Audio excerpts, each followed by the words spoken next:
También saludo al maestro Jaime Hernández, el querido Jaime, corresponsal de guerra, corresponsal mexicano en el extranjero, fundador y conductor de su espacio en YouTube, No Apto para Cínicos, orgullosamente amigo de Sin Censura, mi querido Jaime, muy elegante hoy, Jaime. ¿Cómo estás, mi querido Jaime? Es que tengo frío, tengo frío. ¿Cómo están, queridos amigos? Buongiorno per la mattina. Pues tratando de encontrarle un sentido de balance a la figura de Vargas Llosa, porque si se lo dejamos a Ciro Gómez Leiva y a Enrique Krause, pues casi la gente va a pedir que vuelen las cenizas de Perú a México para homenajearlo, ¿no? Gracias a Javier Macías por los $10 de superchat. Dice, fue un tipo nefasto, narcisista que representaba a los derechistas. Saludos, maestro Paco, dice Javier Macías. Mi querido Jaime, pues es que dejó en más, no vamos muy lejos. ¿Qué decía de Cedillo, Ceci? Creo que es un extracto cortito de las benditas y malditas redes sociales. A ver, ¿qué decía de Cedillo, Mario Vargas Llosa? Cuando el señor Cedillo, aquí presente, de pronto transformó México y lo transformó permitiendo que hubiera elecciones libres en un país donde hacía 80 años no había elecciones libres. Y sin embargo, este fue un hecho. A ver. Transformó México, Cedillo, nos chingó con el Fobaproa, nos chingó nuestros trenes y las matanzas, pero eso no lo veía Vargas Llosa, querido Jaime, solo como ejemplo, otro ejemplo para la mesa. Sí, yo ayer comentaba con mi querido Paco que estaba escuchando a Paco. Es don Severo, juzga con demasiada severidad a Mario Vargas Llosa. Y yo, pues creo que al igual que ocurre con muchos de nosotros, ¿no? Al final de nuestros días, cuando se nos juzgue, ¿qué parte van a recordar, por ejemplo, de Vicente Serrano? ¿Que se agarraba del chongo con Pelón Gómez o que era un excelente periodista? Un excelente periodista, ¿no? ¿Qué parte de la biografía de Paco Cruz van a rescatar? ¿Que era un maltratador de gallos o que era un excelente escritor? Y en mi caso, ¿qué van a decir? Que yo era, ¿qué? Un descocado, un huilo, o que a veces me rebelaba contra las injusticias y le daba la espalda a la gente, no porque sí, sino porque mis convicciones así me lo indicaban, o porque era un tipo que de vez en cuando se ponía bien briago. O sea, un hombre son muchos hombres, un hombre son muchos hombres. Y ciertamente, como dice el maestro Paco, Vargas Llosa era asqueroso en muchos sentidos, de lo más asqueroso. Pero por otro lado, no puedes dejar reconocer la calidad de su trabajo literario. No todo, no todo, sino cuando estamos hablando del Vargas Llosa y de obras como La fiesta del chivo, La tía Julia el escribidor, La guerra del fin del mundo y otras más, porque las últimas fueron francamente muy, bueno, ni siquiera normalitas, ¿no? De hecho, yo creo que el último, la última estocada contra Mario Vargas Llosa se produce cuando él le entrega el borrador de su última obra a Isabel Preisler como un acto de aprobación, pidiendo la aprobación de Isabel Preisler. Fíjate nada más, un Nobel de Literatura pidiendo la aprobación de la maestra del vodevil, como decía el maestro Paco, del mundo de las novelas rosas, de la revista Hola, pidiéndole su aprobación. Y lo humillante fue que Isabel Preisler le responde, después de leer ese manuscrito, que era una porquería, que no se entendían, no se hilaban las ideas, que estaba hecho todo. Entonces, imagínate nada más, que la mujer de la que estás enamorado, que es una frívola, te diga que tu obra es una basura, a ti que eres el premio Nobel de Literatura, ¿te imaginas la conmoción que causó aquello en Vargas Llosa? Para mí esa fue la estocada final que le asestaron a Vargas Llosa, porque hoy se sabe que Mario Vargas Llosa arrastraba un padecimiento ya de más de 5 años. No se dice qué, pero es casi seguro que era un cáncer incurable. Y entonces, cuando Isabel Preisler le devuelve este manuscrito diciendo que es una basura y le prohíbe regresar a la casa, porque ya no lo aguantaba, no aguantaba sus celos, Isabel estaba harta de ese vejete que era ya Mario Vargas. Vargas Llosa ya no era el galán que era en la década de los 50, ¿no? Era un vejete ya decadente, jodido, con poca salud, que necesitaba que le dieran sus chompitas, que le dieran su cocol por la noche, y la Isabel se iba de noche de picos pardos o a un cóctel, porque ella vivía de eso.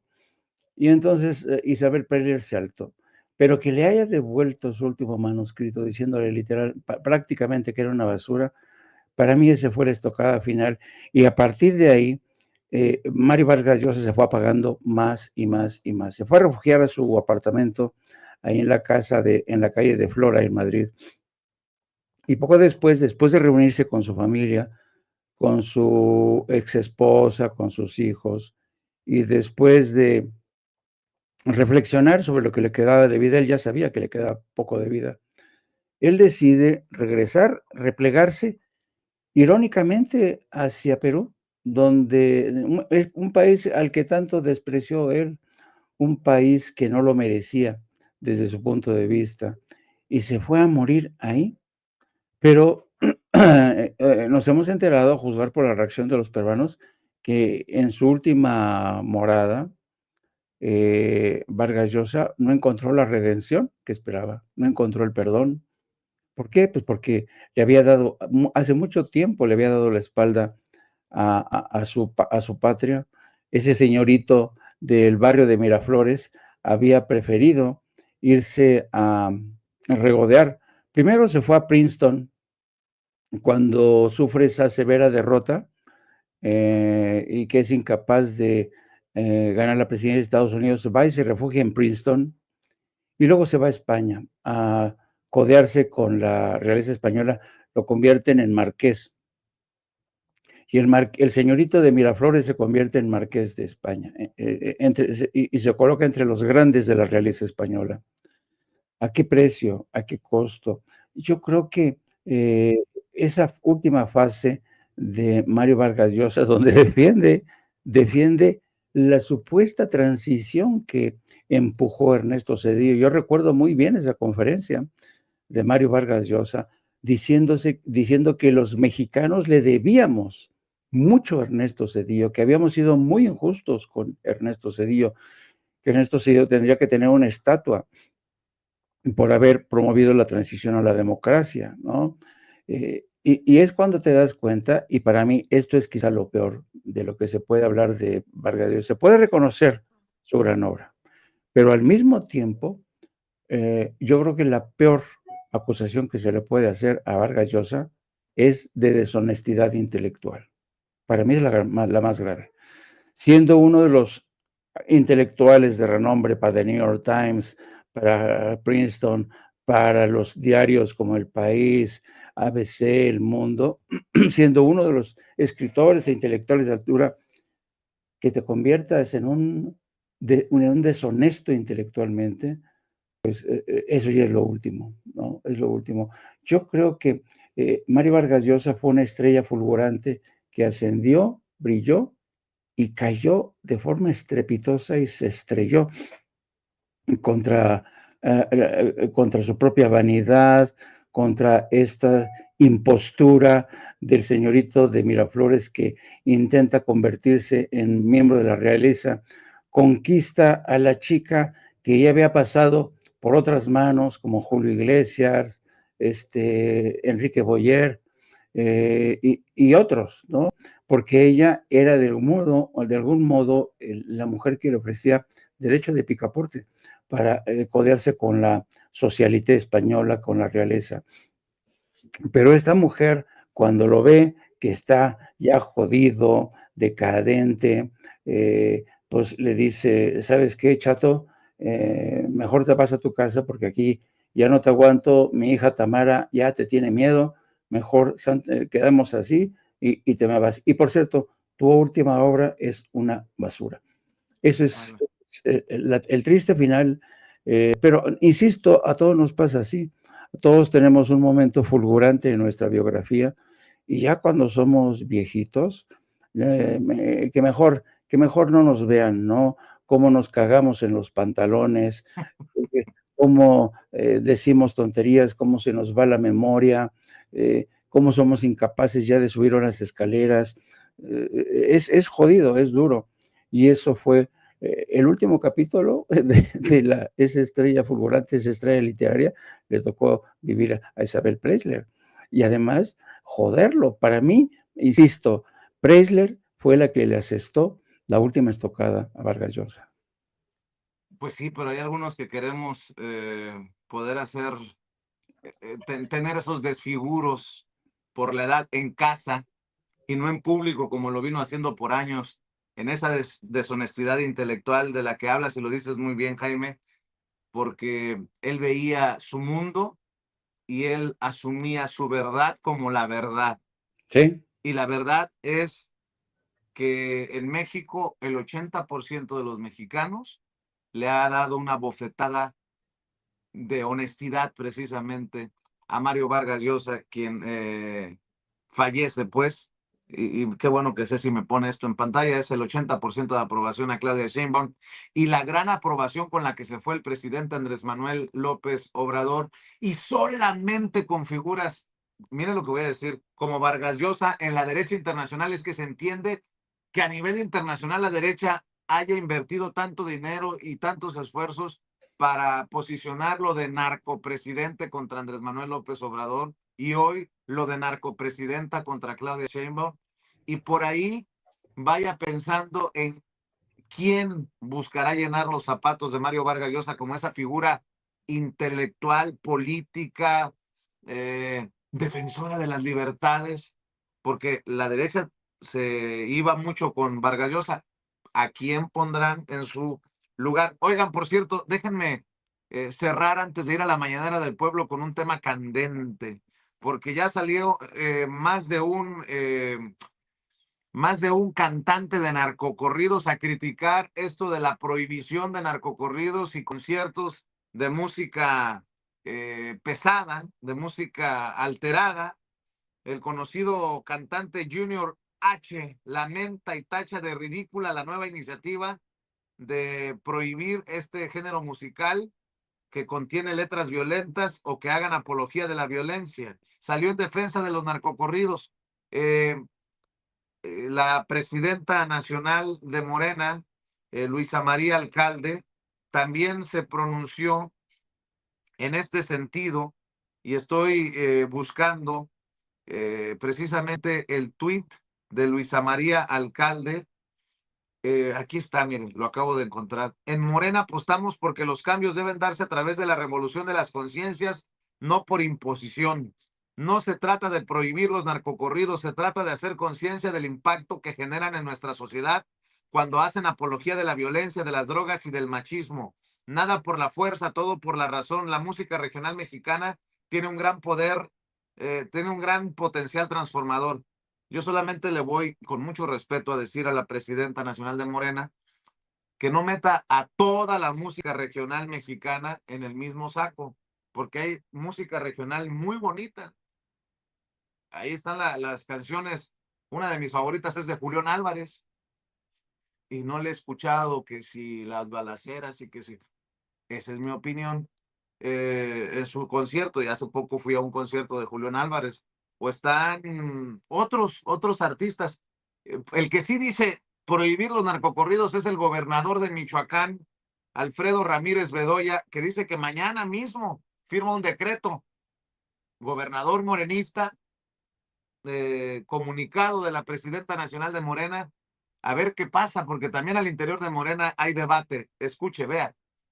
Con firmeza se los digo, el miércoles firmaré el decreto y todo espectáculo público que haga apología del delito de la violencia será cancelado, y sí estará prohibido, así como debe ser, ¿sí?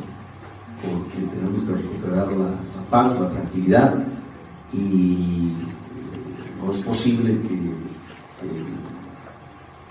estos eventos se quieran presumir como grandes personas a delincuentes. Entonces, en Michoacán tenemos que actuar con decisión, lo vamos a hacer.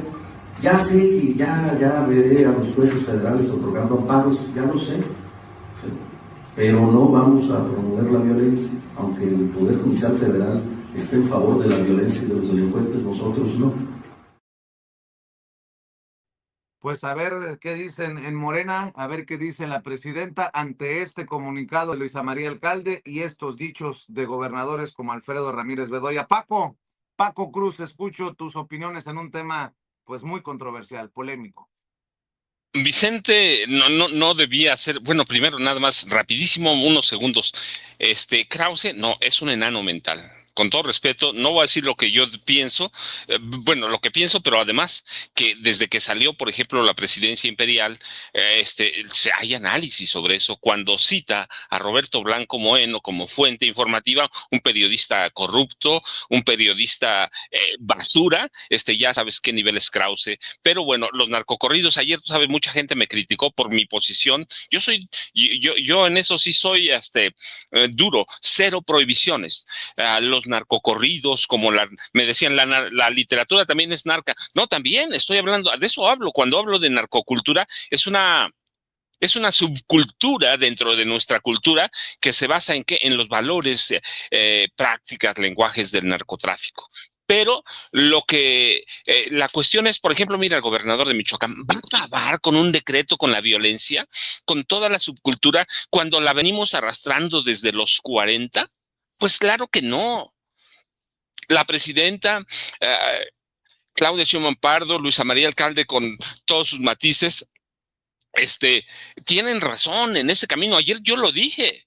Necesitamos, para acabar con la narcocultura que incluye los narcocorridos, la narcoliteratura, la narcoproducción de series, la narcoproducción de telenovelas, se necesita un proceso cultural, un proceso de educación, un proceso de alternativas culturales, un proceso de alternativas de entretenimiento, un proceso de tratar de minimizar el impacto del narcotráfico. Mira, nosotros lo vemos hoy, pero ayer lo decíamos, viene de los 40. O sea, el problema con mucha gente y con muchos políticos como este gobernador de Michoacán, con todo respeto, que lo que dice es una burrada, venimos de una cultura que se creó por décadas.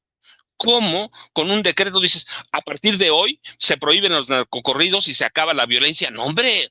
Eso es un proceso de educación, de darle a la niñez otros caminos, de darle a la niñez entrada a otro mundo periodístico en este país, porque los niños también ven los medios informativos. Venimos de una especie de desarrollo ya así violentísimo desde los 70. Sí, el narcotráfico no se inventó en los 80 ni en los 70. 1911 se puede rastrear muy bien a este país la narcocultura, y la podemos rastrear a través de la presidencia de la República. Ya viene en 1932 con Abelardo L. Rodríguez, el primer gran capo de este país, primer narcotraficante codeándose y negociando con los mafiosos de Chicago, de Nueva York, Al Capone, Lucky Luciano. Es decir, la narcocultura es un proceso que se desarrolla y se va metiendo en nosotros, en la sociedad. ¿Cómo acabas con eso? Con un decreto. No, hombre, hoy vas a prohibir los narcocorridos, mañana la narcoliteratura, pasado vas a prohibir ¿qué? ¿Vas a acabar con eso? Ayer pusimos el ejemplo de la ley Busted, que es la ley de la prohibición en Estados Unidos, que lo que hizo fue promover la creación de pandillas y mafias que eran narcotraficantes, de alcohol ciertamente, pero que se dedicaron después a traficar cocaína, heroína, y que hoy tienen su explosión en 33,000 pandillas en Estados Unidos, que no los vemos o no se atacan, bueno, pues porque ellos son el imperio. Pero somos resultado de todo eso, y eso se acaba con procesos educativos, con procesos formativos nuevos, con procesos complementarios multisectoriales y multifactoriales, y dándole alternativas a las familias. Y lo que es igual de importante, recomponer, retejer el tejido social en este país. Vicente, le corto ahí porque Jaime a mí tiene una opinión importante y nos va a ganar la mañanera. Así es, gracias Paco. Mi querido Jaime, vaya tema, ¿no? Sí, yo coincido con el maestro Paco. El prohibicionismo jamás va a funcionar. Jamás va a funcionar, sobre todo cuando quieres prohibir algo que ya está muy enraizado, que forma parte ya del paisaje, ¿no? Acuérdense que el negocio del narco es tremendamente corrosivo, penetra hasta el tejido social, lo maltrata, lo desfigura, lo corrompe. Por ejemplo, ¿se acuerdan cómo los cárteles colombianos impusieron aquella moda de ponerse tetas? ¿Y se acuerdan de aquella famosa telenovela de Sin tetas no hay paraíso? Para que vean la forma como el narco corrompe, lo trastoca todo. Y para meter reversa y erradicar eso está complicado.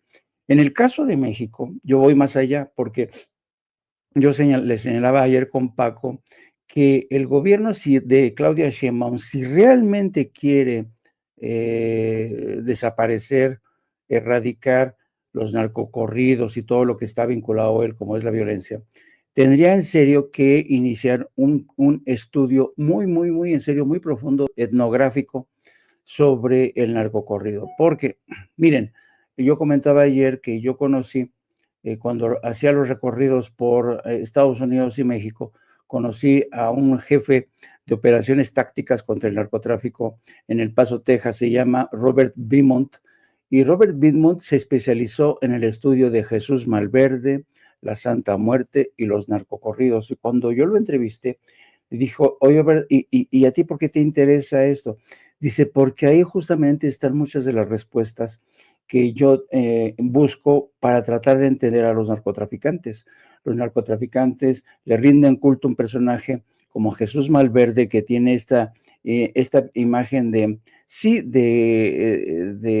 ladrón, criminal, pero al mismo tiempo es una especie de Robin Hood, ¿no? De aquella época.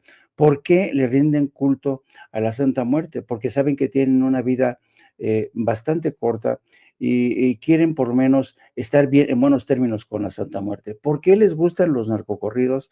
Porque es a través de los narcocorridos, es la única forma en que van a pasar o van a intentar pasar a ser una leyenda en su corta vida. En fin, pero además yo sostengo que la naturaleza, la psique mexicana es completamente distinta a muchas otras culturas. Yo revelaba, por ejemplo, ayer que yo, por ejemplo, y hay muchos mexicanos que hacemos eso, yo soy casi ateo, soy agnóstico, y a pesar de ello soy un hombre leído, que habla idiomas, que ha vivido en otros países, vaya, puedo considerarme a mí mismo no mejor, no, sino más sofisticado en muchos sentidos, ¿no? Pero, y eso, por ejemplo, no quita para que yo, por ejemplo, de vez en cuando hable con mis muertos, hablo con mi madre, hablo con mi hermanita, que en paz descanse, y les platico con ellas, mamá, me va a pasar esto, manita, me está pasando esto, ¿qué me aconsejas? Échame la mano. Fíjate nada más, ¿eh? Porque eso forma parte de nuestra cultura, de nuestras tradiciones, nos viene desde los pueblos originarios, nosotros somos muy espirituales. Entonces, Ahí están las claves de todo esto. Y por eso creo que el gobierno tiene que acometer un estudio etnográfico muy a fondo para entender la raíz de todo esto, porque a base de prohibir, no lo vas a quitar. Es imposible, es imposible. Que lo intenten, ¿no? Que lo intenten, pero eso de, a mí no me va a temblar la mano para prohibir, no, eso es lo que es más, van a facilitar que este tipo de cosas se vayan a lugares recónditos, oscuros, donde va a ser más violento y donde se va a expandir más pronto. ¿Por qué? Porque se convierte en objeto de culto. Entonces, si quieren, insisto, acometer eso, tendrán que hacer un estudio muy serio porque hay que encontrar dónde están las respuestas y dónde está la solución a ese tema que tiene que ver con pobreza, marginación, exclusión. Todo eso es una sopa detrás de este fenómeno de los narcocorridos. Querido Jaimito, ¿por qué no cerramos invitando a la audiencia a las 2 de la tarde a No Apto para Cínicos, a tus redes sociales? A las 7 yo voy a hacer la invitación. A las 7 conéctense en el canal de Norman Pearl con Paco, con Jaime, en una guerra interesante de visiones, de opiniones, de las noticias más importantes. Y es, por decirlo de alguna manera, una lluvia de opiniones y comentarios sobre las noticias más importantes entre Norman Pearl, Paco Cruz y Jaime Hernández. Querido Jaime, ¿por qué no cerramos con la invitación? Efectivamente, nos vemos ahí a las 14 horas con Apto para Cínicos, donde vamos a ver qué nos ofrece el día. Y a las 19 horas, de 19 a 21 horas, con mi querido Norman Pearl y este hombre al que yo admiro y quiero muchísimo, que se llama Paco Cruz, y a ti también te quiero mucho, tú lo sabes, no lo tengo que decir, querido Vicente. Un abrazo a mi querida Ceci, que pobrecita siempre está ahí detrás de los controles. Muévele aquí, quita allá, pobrecita mi Ceci. Le voy a mandar un besito a Ceci. Eso. Ceci, buenos días. Y pues, queridos amigos, ya saben, los quiero muchísimo. @ Jaime Journo o Jaime Journo en lo que era antes Twitter, ahora X. Mi querido Paco, yo sigo invitando a la audiencia a buscar tus dos más recientes libros, Las Damas del Poder y García Luna, El Señor de la Muerte, y también para que te apoyen en redes sociales. ¿En dónde, Paquito? Yo ya sabes, @ Paco Cruz Jiménez en X, antes Twitter, Francisco Cruz Jiménez en Facebook, y nos vemos al rato en la mesa de seguridad con Pepe Reveles, que va a estar ahí, Vicente. Así que nos vemos al rato, no nos despedimos. Claro que sí, te veo al ratito en la mesa con el querido Pepe. Gracias, Jaime. Estamos al pendiente. Cuida a Brian, por favor. Brian Chimalpopoca. Bueno, los queridos Paco Cruz y Jaime Hernández hablando con nosotros sin censura.